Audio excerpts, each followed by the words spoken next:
Hello students, welcome to Ritesh online classes YouTube channel.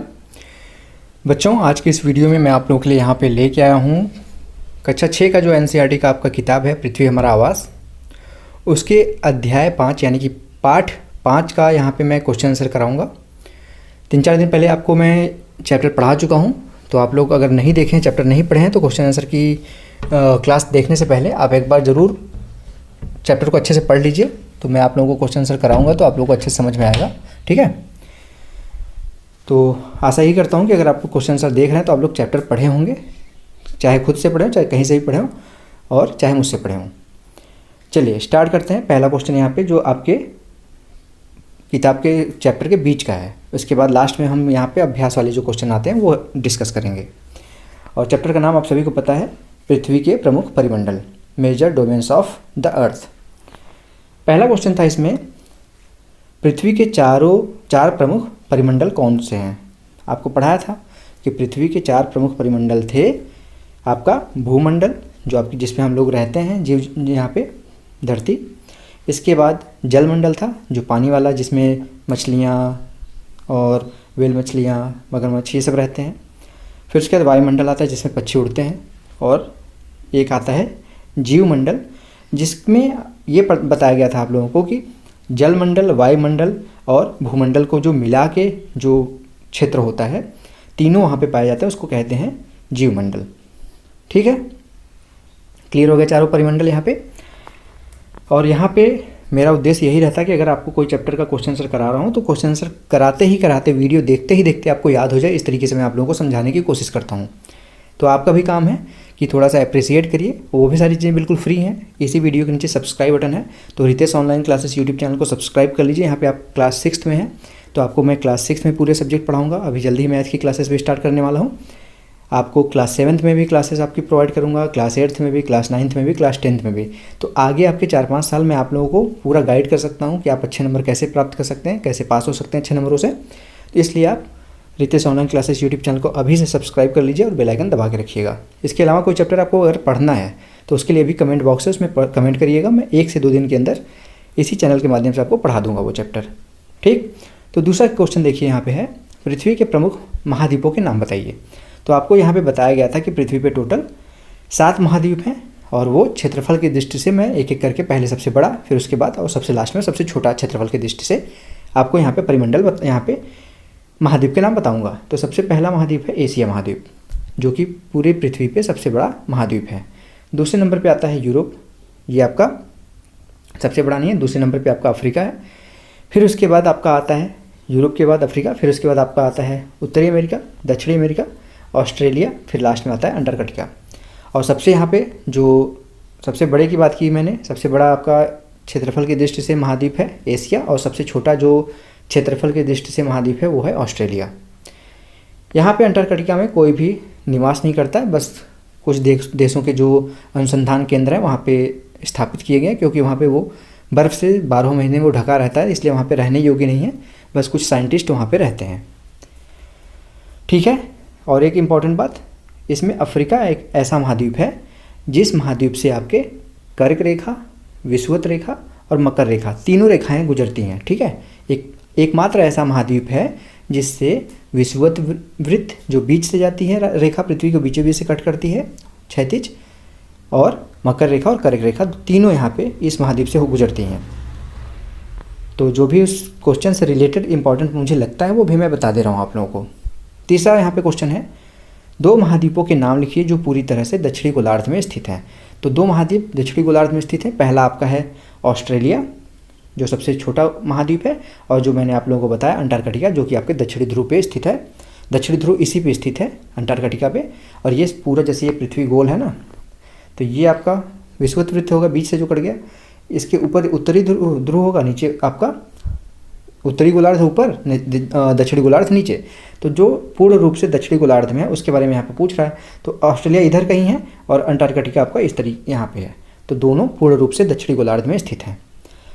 चौथा question है, वायुमंडल की विभिन्न परतों के नाम बताइए। तो वायुमंडल के विभिन्न परतों के नाम हैं, देखिए यहाँ पे 5 परत में यहाँ पे डिवाइड किया गया। पहला है क्षोभ मंडल, सबसे निचली परत। उसके बाद आता है आपका समताप मंडल, क्षोमंडल से ऊपर, फिर मध्य मंडल, फिर आपका आयन मंडल, उसके बाद लास्ट में है बहिर्मंडल, बाह्यमंडल भी उसको कहते हैं। नेक्स्ट क्वेश्चन है यहाँ पे 5वां, पृथ्वी को नीला ग्रह क्यों कहा जाता है?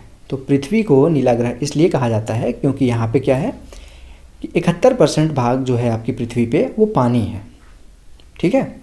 और जब अंतरिक्ष से देखेंगे तो आप सभी को पता है कि आसमान का कलर जो मेन है वो ब्लू कलर का ही है, स्काई ब्लू। तो वो जब पानी पे पड़ता है उसका प्रतिबिंब, तो पानी में आप देखेंगे कोई चीज़, जैसे आप अपना ही चेहरा पानी में देख रहे हैं तो आप ही को दिखेगा ना, आप ही का चेहरा दिखेगा उसमें। उसी तरीके से पृथ्वी पूरा चारों तरफ से पानी से भरी हुई है 71% भाग, तो ऊपर से जब आसमान का परछाई उसमें पड़ता है तो पूरा नीला नीला दिखता है, इसलिए पृथ्वी को नीला ग्रह कहते हैं। 6वां क्वेश्चन है, उत्तरी गोलार्ध को स्थलीय गोलार्ध क्यों कहा जाता है? तो उत्तरी गोलार्ध जो अभी आपको मैंने बताया, पृथ्वी को 2 बराबर हिस्सों में बीच से बांट दिया, ऊपर का हिस्सा हो गया, नीचे का हिस्सा हो गया, तो जो ऊपर का हिस्सा है उसको उत्तरी गोलार्ध कहते हैं। तो ये बोला गया है कि उत्तरी गोलार्ध को स्थलीय गोलार्ध क्यों कहते हैं, यानी कि वहाँ पे स्थल ज़्यादा है इसलिए तो कहते होंगे। देखिए, स्थल का बहुत बड़ा भाग उत्तरी गोलार्ध में पाया जाता है, इसलिए उत्तरी गोलार्ध को स्थलीय भाग कहते हैं, यानी कि जो रहने योग्य ज़मीन है जिसमें हम लोग रहते हैं, चलते हैं, फिरते हैं, ये उत्तरी गोलार्ध में ज़्यादा मात्रा में है। एशिया का पूरा हिस्सा लगभग उत्तरी गोलार्ध में है, अफ्रीका का आधा हिस्सा पूरा उत्तरी गोलार्ध में है, अमेरिका का ज़्यादा से ज़्यादा हिस्सा उत्तरी गोलार्ध में है, यूरोप पूरा उत्तरी गोलार्ध में है। बस नीचे क्या है, दक्षिणी गोलार्ध में पूर्ण रूप से आपका जो ऑस्ट्रेलिया है जो कि सबसे छोटा है, अंटार्कटिका है, और अफ्रीका का आधा है, और थोड़ा बहुत आपका दक्षिणी अमेरिका का कुछ हिस्सा है। इसलिए उत्तरी गोलार्ध को यहाँ पे स्थलीय गोलार्ध कहते हैं। 7वां क्वेश्चन है, जीवित प्राणियों के लिए जीवमंडल क्यों महत्वपूर्ण है? जो मैंने बताया ना कि जीवमंडल जो जलमंडल, स्थलमंडल और वायुमंडल का मिश्रण होता है उसी को जीवमंडल कहते हैं। तो वो पूछ रहा है कि जीवमंडल क्यों इम्पॉर्टेंट है जीवित प्राणियों के लिए। तो जीवमंडल स्थल, जल तथा हवा के बीच एक सीमित भाग है। यह वह भाग है जहाँ जीवन मौजूद है, जहाँ जीवों की बहुत सारी प्रजातियाँ पाई जाती हैं। मनुष्य सहित सभी प्राणी जीवित रहने के लिए एक दूसरे से तथा जीवमंडल से जुड़े रहते हैं, इसलिए जीवित प्राणियों के लिए जीवमंडल बहुत ज़्यादा इम्पॉर्टेंट है, महत्वपूर्ण है।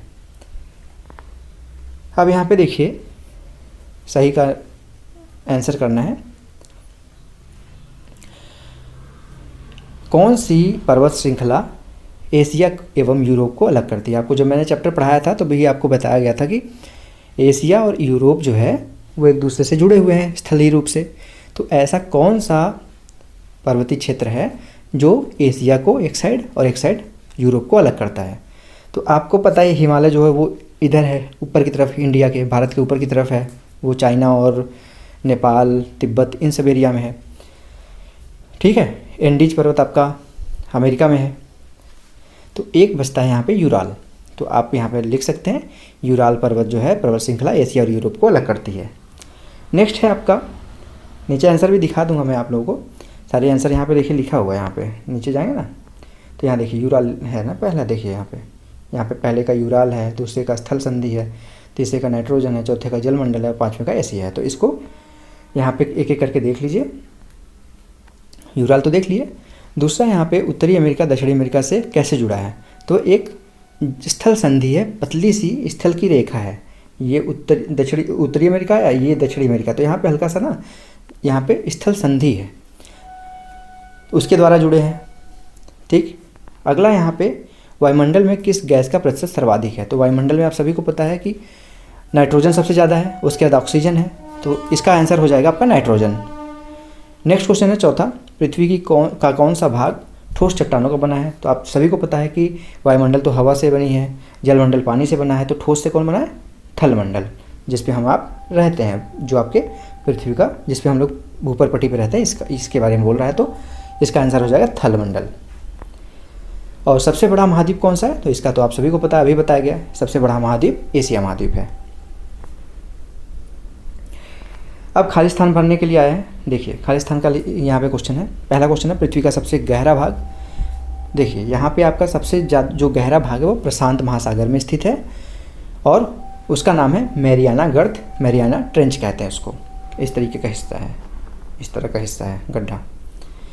दूसरा है यहाँ पे महासागर का नाम एक देश के नाम पे रखा गया है। तो एक अकेला ऐसा महासागर है जो देश के नाम पे रखा गया है जिसका नाम है हिंद महासागर, जो कि भारत के नाम पे, भारत का जो हिंदुस्तान नाम है उसके ऊपर रखा गया है। तीसरा क्वेश्चन है, स्थल, जल एवं हवा का एक सीमित भाग है जो जीवन के लिए सहायक है, तो उसको आप सभी को पता है जीवमंडल कहते हैं। तो यहाँ पे हो जाएगा आपका जीवमंडल, ठीक है, जीवमंडल। चौथा क्वेश्चन है, यूरोप एवं एशिया महाद्वीप को एक साथ कहा जाता है, तो यूरोप और एशिया को एक साथ कहा जाता है, देखिएगा, यूरेशिया, यूरेशिया कहा जाता है। यूरोप से यू आ गया और एशिया से एशिया आ गया, यूरो से यूरो यहाँ पे है, यूरेशिया आ गया, दोनों को मिला दिए तो। पृथ्वी का सबसे ऊंचा पर्वत शिखर, तो माउंट एवरेस्ट है। यहाँ पे सारे आंसर नीचे लिखे भी हुए हैं, देख लीजिए, यूरेशिया, माउंट एवरेस्ट, और तीनों को मिला के जलमंडल, जीवमंडल। हिंद महासागर जो नाम है किसी देश के नाम पे, और मैरियाना गर्त जो सबसे पृथ्वी पे सबसे गहरा गर्त है, प्रशांत महासागर में स्थित है। हाँ, कुछ करके यहाँ पे देखते हैं। विश्व के रेखा चित्र में, यानी कि मानचित्र में, महाद्वीपों को अलग अलग करके काटें तथा उन्हें बड़े से छोटे के आकार में क्रम में सजाएं। तो जैसे देखिए, सबसे पहले आ जाएगा महाद्वीप में एशिया महाद्वीप, मान लीजिए इतना बॉक्स बना लिया। फिर उसके बाद आपका आ जाएगा अफ्रीका महाद्वीप, उससे छोटा। फिर उसके बाद आ जाएगा आपका उत्तरी अमेरिका, फिर दक्षिणी अमेरिका, फिर उसके बाद यूरोप, फिर ऑस्ट्रेलिया, सॉरी इसके बीच में अंटार्कटिका आता है, फिर ऑस्ट्रेलिया आता है, ठीक है। तो इस तरीके से आप स्वयं इसको देख के, आप मानचित्र देख के लिख सकते हैं, कोई दिक्कत नहीं इसमें। नेक्स्ट है आपका क्वेश्चन, विश्व के रेखाचित्र में से महाद्वीपों को अलग अलग काटें तथा उन्हें जिगसॉ में दिखाना है। आपके चैप्टर में आप चैप्टर पढ़ें तो जिगसॉ में सारे मानचित्र लगे हुए हैं लाइन से, तो इसको भी नहीं करना है आपको, किताब में ही आपके दिया है इसका आंसर। जो इस तरीके से बॉक्स बने होंगे, इस तरीके से स्क्वायर बॉक्स बने होंगे, देखेंगे आप। तो एशिया का ऐसे बना है, फिर उससे छोटा आपका अफ्रीका का है, ठीक है। इसको देख के आप वहाँ पे बना है, उसको आप लिख लीजिएगा। हिमालय के अभियानों के चित्र को इकट्ठा करें। सूर्य की किरणों, तापमान तथा हवा की कमी से बचाव के लिए पर्वतारोही किन उपकरणों को ले जाते हैं, उनके नाम लिखिए। तो पर्वतारोही गैस सिलेंडर ले जाते हैं ऑक्सीजन की, जैसे ऑक्सीजन कम हुआ तो वो ऑक्सीजन उनकी प्राप्त कर सकें। और हीट के लिए थोड़ी सी आग जलाने के लिए कुछ केमिकल ले जाते हैं साथ में। ठंड से बचने के लिए कुछ गर्म कपड़े ले जाते हैं। रस्सियाँ ले जाते हैं पर्वत पे चढ़ने के लिए, हुक्स ले जाते हैं जो पर्वत में गाड़ के अपना चढ़ते हैं ऊपर रस्सी बांध के। तो ये सारी चीज़ें आप लिख लीजिएगा। ये है आपका पर्वतारोही का चित्र है, ठीक है। पर्वत, अब यहाँ पे देखिए उपकरण यहाँ पे लिखा भी हुआ है, सूर्य की किरणों से बचाव के लिए चश्मा पहनते हैं, तेज वहाँ पे बर्फ़ पे पड़ती है तो वो परावर्तित होकर आँखों में जाती है तेज़ी से। कम तापमान से बचने के लिए विशेष प्रकार की जैकेट ले जाते हैं। हवा की कमी से सांस लेने में कठिनाई हो तो उसके लिए ऑक्सीजन सिलेंडर ले जाते हैं। ये सारी चीज़ें मैंने अभी आपको बताई हैं।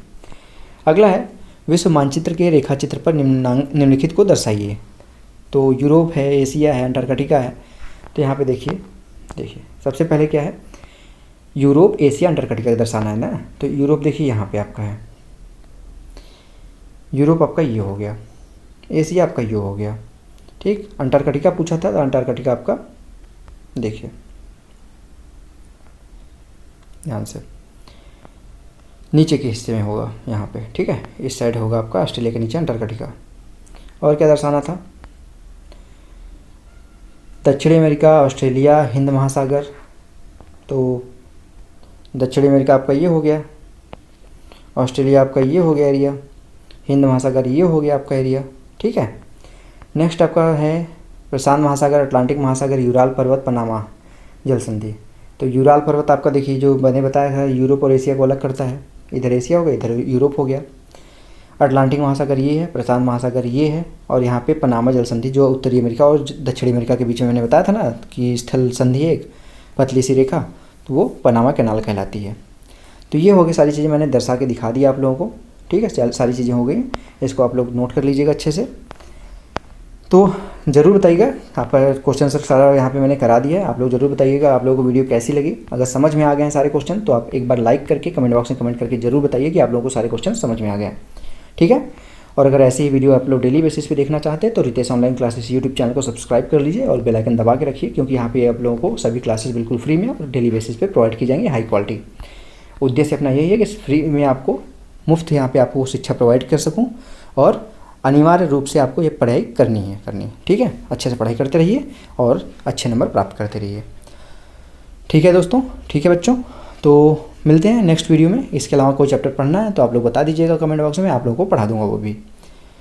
और मैथ पढ़ना है तो जल्दी ही मैथ की क्लासेस भी विद इन ए वीक, यानी कि 7 से 10 दिन के अंदर आप लोगों की क्लासेस मैथ की भी स्टार्ट कर दूंगा। उसके लिए भी आप बिल्कुल चिंता मुक्त रहिए, आपकी सारी क्लासेस, सारे सिलेबस आपके कंप्लीट करा दूंगा। तो आप लोग Ritesh online classes YouTube channel को सब्सक्राइब जरूर करके रखिएगा, और कोई भी आपको दिक्कत हो तो आप कमेंट बॉक्स में बता सकते हैं। तो मिलते हैं नेक्स्ट वीडियो में, तब तक के लिए आप सभी का बहुत बहुत धन्यवाद। जय हिंद, वंदे मातरम, राधे राधे।